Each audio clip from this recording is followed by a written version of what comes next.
गेल्या 2 महिन्यांपासून अन्न आणि औषध प्रशासनाच्या माध्यमातून विविध क्षेत्रात कारवाईचा बडगा उगारल्यानंतर आयुक्त तुकाराम मुंढे यांनी आता शाळा आणि विद्यार्थ्यांच्या आरोग्याकडे मोर्चा वळवला आहे.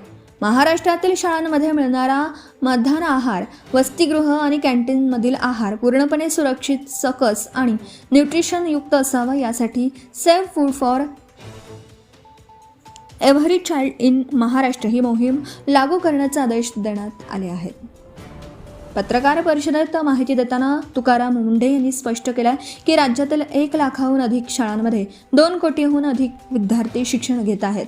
या सर्व विद्यार्थ्यांना सुरक्षित आणि चांगल्या गुणवत्तेचा आहार मिळणं हा त्यांचा हक्क आहे.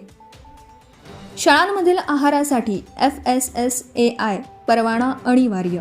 या नवीन धोरणानुसार महाराष्ट्रातील कोणताही बोर्डाची शाळा असो, सर्व शाळांना हे नियम लागू राहतील. शाळांमधील कॅन्टीन, माध्यान्ह आहार पुरवठादार, वसतिगृहातील मेस तसेच अंगणवाडी ते 12वी पर्यंतच्या शाळांना अन्न पुरवठा करणाऱ्या संस्थांकडे FSSAIचा वैध परवाना असणं आता अनिवार्य करण्यात आलं आहे.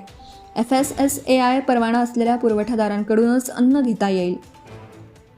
शिक्षण विभाग आणि समाज कल्याण विभागाची भूमिका अत्यंत महत्त्वाची असणार आहे. नियमभंग करणाऱ्यांवर कठोर कायदेशीर कारवाई केली जाईल.